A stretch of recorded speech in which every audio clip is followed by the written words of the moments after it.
अस्सलामुअलैकुम दोस्तों, कैसे हैं आप लोग। उम्मीद करता हूं खैरियत से होंगे। आप सभी का स्वागत है मेरे चैनल पे सिटी ट्रैवल 23 में। आज तारीख है 30 अगस्त 2025 और मैं आप लोगों से बहुत ही कुछ इम्पोर्टेंट टॉपिक पे बात करने वाला हूं, जिसको मैं लिख करके लाया हूं। और टॉपिक आपको बता दूं, लगभग 20 इम्पोर्टेंट क्वेश्चन है जो मैं लिख करके लाया हूं और आप लोगों से साझा करने वाला हूं। अगर आप लोग पूरी वीडियो देखेंगे तो फायदा हो सकता है आपका। देखो, जो मैं बातें आपको बताने जा रहा हूँ, कोई भी बात ऐसी नहीं है जो नई हो। सारी बातें डेली और रोजमर्रा हम रोड पे फेस करते हैं। लेकिन ये वीडियो खास तौर से उन लोगों के लिए है जो इंडिया में नहीं है और इंडिया आकर के ओला उबर में काम करना चाहते हैं, या जो दूसरे कामों में है लेकिन ओला उबर में आना चाहते हैं। तो उनको ये वीडियो इसलिए बना रहा हूँ ताकि उनको जानकारी हो जाए कि ओला उबर वाले क्या क्या तकलीफ झेल रहे हैं, झेलना पड़ सकता है। तो प्लीज पूरी वीडियो देखना और अगर नए हैं तो चैनल को सब्सक्राइब कर लो। मैंने 20 टॉपिक नोट किया है, वो पूरे टॉपिक पे आपसे बात करने वाला हूँ,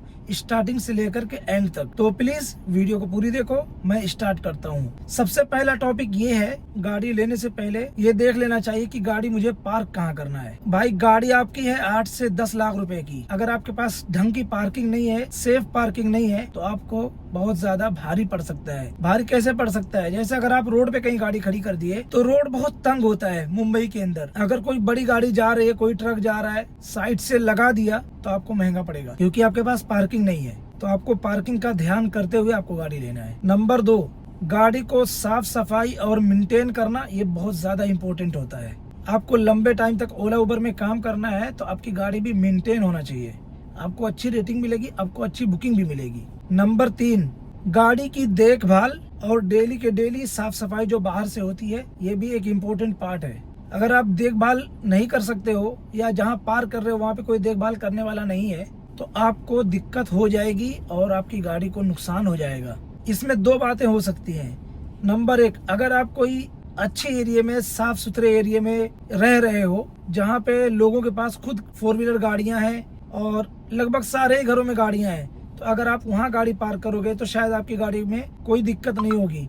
लेकिन जहां लोगों के पास 4 व्हीलर कार नहीं है, अगर उस एरिया में आप रहते हो जहां अक्सर लोगों के पास 4 व्हीलर कार नहीं है, अगर वहां आप गाड़ी पार्क करते हो और वहां रहते हो तो आप लोगों को गाड़ी के स्क्रैच, गाड़ी के ऊपर गंदगी और कांच पे स्क्रैच और इधर दोनों साइड में स्क्रैच आपको देखने को मिल सकते हैं, क्योंकि उन बच्चों को पता नहीं होता है कि गाड़ियों पे स्क्रैच नहीं करना चाहिए, इससे हमको क्या क्या दिक्कत हो जाएगी। तो ये प्रॉब्लम उस एरिया में आती है जहाँ पे लोगों के पास कार नहीं है और वहाँ आप रहते हो और वहाँ गाड़ी पार्क करते हो। चौथा पॉइंट ये है कि ट्रैफिक पुलिस जो आप लोगों को मिलते हैं तो आप उनसे कैसे डील करें। इसमें 2-3 बातें हैं, आपको मैं बताना चाहता हूँ। नंबर 1, उसमें अगर आपके पास पेपर क्लियर है, आपको कोई ट्रैफिक पुलिस रोकता है, आपको रुकना चाहिए और इज्जत से, मोहब्बत से बात करना चाहिए। भाई, वो भी इंसान है, तो तमीज से बात करेंगे तो आपकी प्रॉब्लम सॉल्व हो जाएगी। कोई गलती भी है अगर आपकी तो आप वहाँ पे निकल सकते हो आराम से, अच्छे से बात करके। तो ट्रैफिक वाले भी आप लोगों को बहुत रोकते हैं, ओला उबर वाली गाड़ियों को, खास तौर से स्टेशनों पे, जैसे लोकमान्य तिलक हो गया, CST हो गया। सबसे ज्यादा मुंबई सेंट्रल में प्रॉब्लम है, कल्याण में है, बांद्रा टर्मिनल है। तो यहाँ पे आपको फाइन भी पड़ सकती है अगर आप ड्रेस में नहीं हो या सीट बेल्ट नहीं लगाए हो या आपके पास लगेज बहुत ज्यादा आपने सीट पे रख लिया है, तो इससे भी आपको फाइन पड़ सकती है। तो वहाँ पे भी आपको अच्छे से बात करना पड़ेगा और वहाँ पे भी डील करना पड़ेगा। नंबर 5 टॉपिक है RTO। देखो, ट्रैफिक अलग होता है, RTO पुलिस अलग होता है। ट्रैफिक जो डिपार्टमेंट है वो रोड को ट्रैफिक से मुक्त करता है और उसको फ्री करता है, उसको देखभाल करता है। लेकिन RTO जो है, जिसका फुल फॉर्म है रीजनल ट्रांसपोर्ट ऑफिसर, तो वो लोग जो होते हैं भाई, उनकी एक बहुत बड़ी जिम्मेदारी है जो रोड पे गाड़ियां चल रही हैं उनके लिए, क्योंकि गाड़ियों की फिटनेस, गाड़ियों का पोल्यूशन और गाड़ी कितनी मेंटेन है, ये सब देखना काम है RTO का। तो RTO वाले अगर आपको रोकते हैं तो आपसे वो लाइसेंस नहीं मांगेंगे, आपसे गाड़ी कितनी मेंटेन आपने रखी है और गाड़ी फिटनेस है कि नहीं है, पोल्यूशन है कि नहीं है, आपके पास बैच है कि नहीं, ये सारे काम RTO वाले ज्यादा चेक करते हैं। आपकी गाड़ी ओवरलोड तो नहीं है, ओवर हाइट तो नहीं है, ये सारे जो इम्पोर्टेंट और बड़े बड़े जो चालान होते हैं ना, ये RTO वाले करते हैं। ट्रैफिक वाले बहुत बड़ा चालान नहीं कर सकते, तो उनसे भी निपटना होता है ओला उबर वालों को। नंबर 6 है पैसेंजर वेटिंग। भाई देखो, जब आप बुकिंग ले लेते हो तो कई कई जगह पैसेंजर बोलता है मैं 2 मिनट में आ रहा हूँ, 4 मिनट में आ रहा हूँ, तो आपको वहाँ पे 10-10 मिनट तक 15-15 मिनट वेट करना होता है। तो वहाँ पे आपको वेट नहीं करना चाहिए। मेरा सजेशन यही है कि पैसेंजर को कॉल करके पूछ लो। अगर पैसेंजर कॉल नहीं उठा रहे, तुरंत बुकिंग कैंसिल करके आप अगली बुकिंग ले लो, लेकिन अपना टाइम मत खराब करो। और वहाँ पे पैसेंजर 2 मिनट 3 मिनट बोल करके आपको 10 से 12 मिनट निकाल देता है। उसके बाद बीच में कोई भी स्टाफ ऐड नहीं रहता है पैसेंजर का, फिर भी बोलता है भाई 2 मिनट के लिए मुझे यहाँ से वड़ा पाव लेना है, यहाँ से सिगरेट लेना है, बिस्लरी लेना है, उसके नाम पे आपका बहुत सारा टाइम खराब होता है। तो भाई पैसेंजर को क्लियर बोल दिया करो कि सर आपका कोई स्टाफ ऐड नहीं है तो सॉरी मैं नहीं रुक सकता हूँ। और कोई कोई ऐसा भी स्टाफ रहता है जो रोड से हट के रहता है, अंदर इधर उधर रहता है, जाने के लिए बोलते हैं, तो उनसे भी आपको डील करना होता है, उनसे भी बातचीत करके और मतलब आसानी से निपटना होता है। क्योंकि देखो, अगर आप ओला उबर की गाड़ी चला रहे हो और पैसेंजर से आप अगर नरमी से बात नहीं करोगे, थोड़ा गर्मी दिखाओगे ना, तो आपको भारी पड़ जाएगी। भारी क्या पड़ेगी, वो कंप्लेन कर देगा, आपकी आईडी परमानेंट बंद हो जाएगी। भाई कस्टमर की जो कंप्लेन है, उबर वाले उसको एकदम सीरियस लेते हैं। रेटिंग को सीरियस नहीं लेते, लेकिन जो कंप्लेन है ना, वो बहुत ज्यादा सीरियस लेते हैं, तो इसका भी आपको ध्यान रखना है। नंबर 8, कुछ फाइन ऐसी होती है ना जो आपको कोर्ट में जाके पे करना होता है। जैसे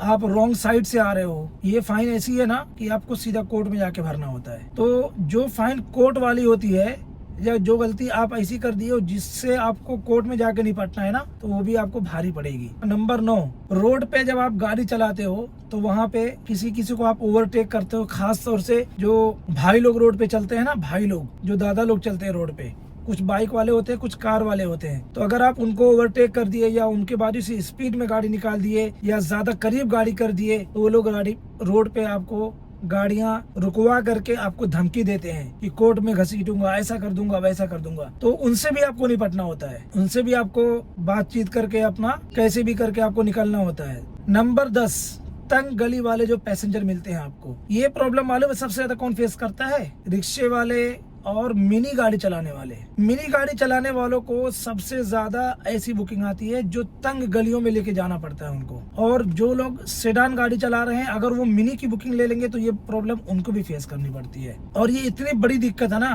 कि कोई कोई गलियां ऐसी होती है जहाँ पे सिर्फ जाने का रास्ता होता है। अगर कोई सामने से गाड़ी आ गई तो आपको पूरा गाड़ी रिवर्स करना पड़ेगा। और ये वो लोग करवाते हैं जो उसी गली या उसी रोड के रहने वाले होते हैं। आपको पूरी गाड़ी रिवर्स लेना होता है, फिर आप अंदर लेंगे, फिर कोई गाड़ी सामने से आ गई गांव वाले की, फिर आपको रिटर्न जाना है। और दादागिरी ऐसी होती है ना कि कोई भी गाड़ी अगर रास्ते में खड़ी है, बाइक खड़ी है, कोई सामान रखा है, कोई छूने वाला नहीं, आपको उठ करके सामान हटाना है। और अगर किसी की बाइक खड़ी है, छू दिए तो वहाँ पे भी लड़ाई हो जाती है। नंबर 11, एक्सीडेंट कई तरीके का होता है। जो मैंने सबसे छोटा एक्सीडेंट की इसमें कवर किया है वो ये है कि जैसे आप रोड पे गाड़ी चला रहे हो, आपकी गलती नहीं है, किसी और की गलती है, आपकी गाड़ी ठुक गई या कोई ला करके ठोक दिया आपकी गाड़ी को, और वो बड़ा आदमी है, आप तो ओला उबर चला रहे हैं, सामने वाला अमीर आदमी है, वो आपको समझा के निकल जाएगा, अरे यार कुछ नहीं हुआ है, गाड़ी में इतना ही तो लगा है, इतना तो लगता रहता है, ऐसा होता है। वहाँ पे आपको कुछ मिलने वाला नहीं है। और यहाँ तक क्या होता है कि आपकी गाड़ी अगर डैमेज भी हो गई ना, सामने वाला 500 रुपए दे देगा,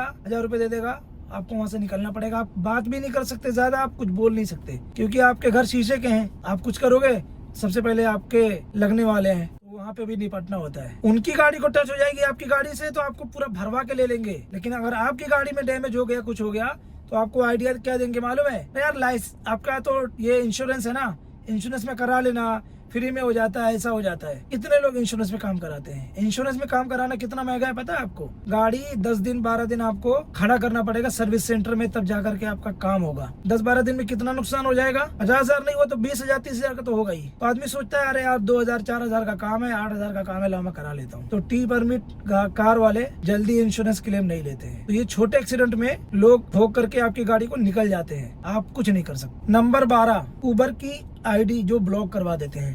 जो आपको मैंने पहले बताया कि अगर आप पैसेंजर से नरमी से बात नहीं करे, थोड़ा सा भी गर्मी दिखाए, और वो पढ़ा लिखा बंदा है, आपने गर्मी दिखा दिया, आपने तेज आवाज में बात कर लिया, तो वो कंप्लेन भी कर देता है, आपकी आईडी बंद हो जाती है। एक बार आईडी बंद हो गई ना, आपका काम खत्म मार्केट से। फिर आपको फेक आईडी और ये वो पता नहीं क्या क्या झेलना पड़ेगा। मुझे तो पता भी नहीं है कि फेक आईडी लोग कैसे बनाते हैं, कैसे गाड़ी चलाते हैं। कस्टमर की जो डिमांड है वो मजबूरन आपको कहीं कहीं पूरी करनी पड़ती है। नंबर 13, कुछ लोग गाड़ियां निकाल रहे हैं अपना काम छोड़ करके और 100% ओला उबर पे डिपेंड होकर के गाड़ी चला रहे हैं। भाई ऐसा मत करो। आप ओला उबर में आ तो रहे हो, लेकिन ये पार्ट टाइम बिजनेस समझ करके आप इसमें काम करने की कोशिश करो। आपको मैं दिक्कत बताता हूँ क्या होगी अगर आप 100% ओला उबर पे डिपेंड हो। देखो, रोड पे ना आपकी कोई गलती नहीं है, आप अच्छे से गाड़ी चला रहे हो, लेकिन अचानक से कोई एक्सीडेंट हो गया जहाँ पे आप भी पिस गए बीच में, या ऐसा एक्सीडेंट हो गया कि गाड़ी आपकी इतनी डैमेज हो गई है कि आप गाड़ी चला ही नहीं सकते रोड पे। अब आप क्या करोगे? क्योंकि आप तो 100% डिपेंड हो ओला उबर पे। आपकी गाड़ी हो गई सर्विस सेंटर में जमा, एक दिन तो होगा नहीं, उसमें कम से कम 15 दिन, 20 दिन, 1 महीना, 1.5 महीना लग सकता है आपकी गाड़ी का काम होने। तो 1.5 महीने आप कैसे चलोगे? या आपकी आईडी ब्लॉक हो गई, परमानेंट बंद हो गई, या 15 दिन के लिए, 20 दिन के लिए बंद होगी, तब आप क्या करोगे? तो एक बैकअप के लिए एक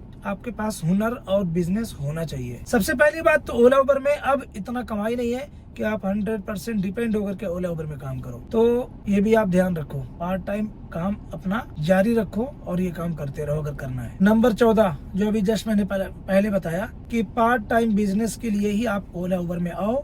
100% बिजनेस ओला उबर में करने की नीयत से मत आओ। नंबर 15, सिर्फ ओला उबर में बात नहीं करूंगा मैं। कुछ लोग, जैसे एक आदमी ऐसा है जो कोई दुकान पे काम कर रहा है, या दुकान है उसकी, या ओला उबर में काम कर रहा है, या कहीं नौकरी कर रहा है, या कोई भी कारोबार कर रहा है, लेकिन वो कारोबार आज के वक्त में नहीं चल रहा है। जब उसने स्टार्ट किया था वो कारोबार बहुत अच्छा था, उसकी बहुत डिमांड थी, बहुत अच्छा चल रहा था, लेकिन अब वक्त बदल रहा है और वो कारोबार आज के वक्त में नहीं चल रहा है। तो उस कारोबार को अपनी किस्मत समझ करके मत बैठो भाई, आप कारोबार को बदल दो या उसमें कुछ तब्दीली लाओ। देखो, जो इंसान वक्त के साथ में अपने अंदर बदलाव नहीं करता है ना, वो बहुत पीछे हो जाता है। जैसे एक वक्त था नोकिया चलती थी मार्केट में, नोकिया के मोबाइल चलते थे, आज नहीं है। क्यों? क्योंकि उसने अपने अंदर अपडेट नहीं किया। जब आज से 20-25 साल पहले अपने गांव में, अपने घर में रहते थे, तो आप साइकिल से चलते थे, आज बाइक है, कार है, तो आपने तब्दीली किया ना। आज आपके पास कार है, आप कार से चलते हो। आपको कोई बोल दे भाई साइकिल से जाना है, आप नहीं जाओगे, आपको बेइज्जती महसूस होगी। तो भाई यही सोच आप अपने बिजनेस में अप्लाई क्यों नहीं करते? अगर आपका कोई भी कारोबार ऐसा जो नहीं चल रहा है ना, उसको बदल देना चाहिए। ये बात आप दिमाग में अपने बैठा लो, चाहे किसी भी लाइन में हो, चाहे ट्रांसपोर्ट में हो, बिजनेस में हो, या मैन्युफैक्चरिंग बिजनेस में हो, किसी भी बिजनेस में हो, प्रोफेशनल में हो, किसी भी प्रोफेशन में हो। एक आदमी किसी कंपनी में जॉब कर रहा है, 15,000 20,000 सैलरी है, उसको लगता है कि यार मेरी सैलरी 40,000 होना चाहिए, तो वहाँ वो काम नहीं करता है। वो अपनी सैलरी बढ़ाने के लिए दूसरी कंपनी में जाता है, वहाँ इंटरव्यू देता है, वहाँ काम करने की कोशिश करता है। तो मेरे कहने का मतलब यही है कि अगर आपका काम स्लो हो गया है या नहीं चल रहा है, या आपको लग रहा है कि यार मैं अगर कुछ और करूंगा तो वहाँ ज्यादा पैसा मुझे मिलेगा, तो आपको अपना काम बदलना चाहिए और वहाँ पे जाकर के काम करना चाहिए, या वो बिजनेस अप्लाई करना चाहिए जिसमें आपको ज्यादा प्रॉफिट होगा, ज्यादा फायदा होगा। अपने काम को अपनी किस्मत समझ करके नहीं बैठे रहना चाहिए भाई। देखो, रोजी आपको हर जगह से मिलेगी, जहाँ आप मेहनत करोगे आपको वहाँ से रोजी मिलेगी।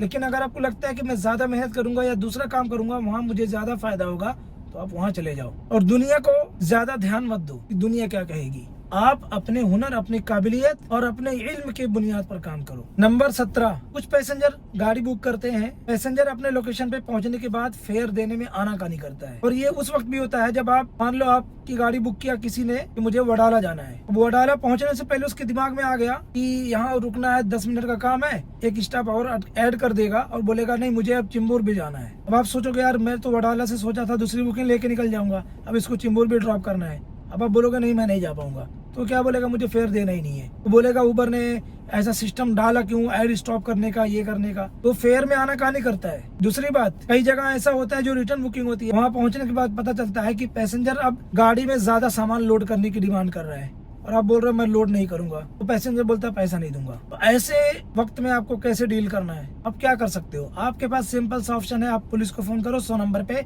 और पुलिस की हेल्प लो। भाई मैं बता दूं, 2 साल के अंदर मैंने 3 बार पुलिस की हेल्प ली है और तीनों बार मेरा काम हुआ है। फटाफट बता देता हूँ 3 बार मैंने कैसे लिया था। एक बार घाटकोपर में मैं एक बिल्डिंग कंस्ट्रक्शन का काम चालू था, वहाँ से मैं गुजर रहा था, उस बिल्डिंग के ऊपर से पत्थर गिरा और मेरे सामने का कांच टूट गया। उसको बुलाया मैं सेफ्टी वाले को। हर जो बड़ी सोसाइटी का काम होता है वहाँ पे एक सेफ्टी डिपार्टमेंट होता है जो सेफ्टी का ध्यान रखता है। चारों तरफ बिल्डिंग के जो कंस्ट्रक्शन का काम चालू होता है, चारों तरफ में उसको जाली लगानी होती है, सेफ्टी का ध्यान रखना होता है कि किसी को नुकसान ना हो, किसी की जान ना जाए। उसको बुलाया, मैं बोला ये पत्थर यहाँ से गिरा है और मेरी गाड़ी का नुकसान हो गया, कांच टूट गया, इसको भरपाई करके दो। आना का नहीं कर रहा था, बोला यहाँ पे तो बहुत सारे पत्थर गिरे हैं, कैसे पता चला आपको कि यहाँ से गिरा है? मैं बोला पता चलेगा, आपके पत्थर का सैंपल लूंगा और जो यहाँ बहुत सारे पत्थर गिरे उनका भी सैंपल लूंगा और लेबोरेटरी में चेक कराऊंगा।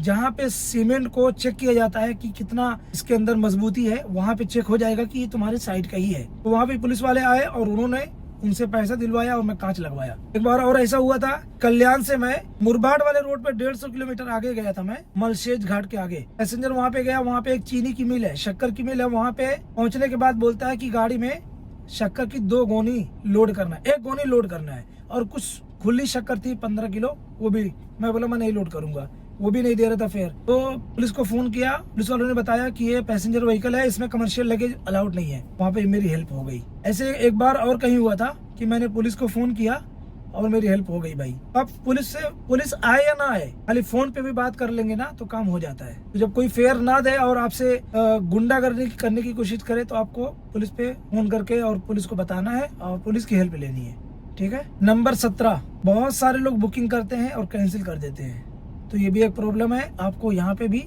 समझदारी से और सब्र से काम लेना है। कई जगह बुकिंग ऐसी कैंसिल होती है कि जब आप जाते हो और वहाँ पे 4 की जगह 5 पैसेंजर होते हैं, वो लोग बुकिंग कैंसिल कर देते हैं या धमकी देते हैं कि कैंसिल कर देंगे। उनको भी अच्छे से प्यार से समझाना है कि सर 3 ही 4 पैसेंजर अलाउड है, उससे ज्यादा हम नहीं बैठा सकते हैं। नंबर 18, जो आपको पहले भी बता चुका हूँ, मिनी कार वालों को बहुत सारी प्रॉब्लम आती है भाई। उनको ऐसे गंदे पैसेंजर मिलते हैं ना, बदबू आती है, सामान बहुत ज्यादा होता है। 4 की जगह 5 पैसेंजर होते हैं, लगेज ज्यादा होता है, पैसेंजर भी ज्यादा होते हैं, मल्टीपल स्टाफ होता है, पतली गलियों की बुकिंग रहती है और उसके नखरे भी बहुत ज्यादा होते हैं। एसी इतना चलो करो, ऐसा करो वैसा करो, तो मिनी कार वालों को बहुत दिक्कत आती है। एक तो फेयर कम होता है, दूसरे उनके नखरे भी बहुत ज्यादा होते हैं। नंबर 19, भाई ओला उबर में आप लाइफ बनाने की नीयत से मत आओ। ये सोच करके मत आओ कि भाई एक बार ओला उबर की गाड़ी ले लेंगे और इसमें अपनी पूरी लाइफ निकाल देंगे।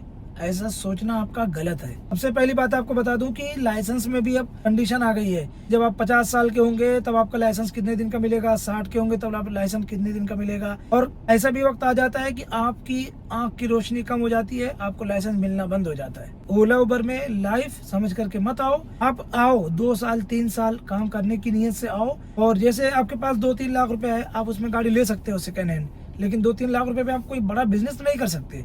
10-12 लाख 15 लाख का आप गाड़ी 2-3 लाख रुपए भर करके गाड़ी ले लेते हो नहीं, या तो फिर सेकंड गाड़ी लेके काम कर सकते हो। लेकिन आप ये करते हुए कोई दूसरे अच्छे बिजनेस की तैयारी जरूर करो, ये मेरी सलाह है। 100% इस पे ना डिपेंड रहो और ना ही इसको परमानेंट अपना बिजनेस बनाने की कोशिश करो। नंबर 20, ओला उबर में किन लोगों को काम करने के लिए आना चाहिए। देखो भाई, अगर आपके पास एक ही हुनर था जो आप कर रहे थे, अब वो काम आपका नहीं चल रहा है, तो आपके पास दूसरा ऑप्शन क्या है? या तो कोई दूसरा काम सीखो। अगर वो काम आप नहीं सीख सकते हो, आपको लगता है कि यार उसमें जाऊंगा सीखने के लिए तो 2000, 3000, 4000 मिलेगा सीखने का, तो आपको क्या लगता है कि यार ओला उबर में गाड़ी चला लेता हूँ। तो अगर आपकी सैलरी वहाँ पे 10,000, 15,000 थी, तो आप ओला उबर में आ जाओ। टेम्परेरी बेस पे 1-2 साल के लिए आप एक पैसा इकट्ठा कर लो, दूसरा कारोबार कर लो। लेकिन जो लोग 60,000, 50,000 से ज्यादा कमा रहे थे महीने का, वो लोग अगर इस लाइन में आ रहे हैं, वो अपने पैर पे कुल्हाड़ी मार रहे हैं और अपने आप को पीछे ढकेलने की कोशिश कर रहे हैं। उसकी वजह बताता हूँ, और मैं ये भी बताऊंगा कि इस बिजनेस में क्यों नहीं आना चाहिए और दूसरा बिजनेस क्यों करना चाहिए। इस लाइन में आप आते हो, एक गाड़ी खरीदते हो जो 10 लाख रुपए या 8 से 9 लाख रुपए के बीच की है, कैश पे लेते हो तब, और अगर लोन पे लेंगे तो 10 लाख रुपए पकड़ के चलो,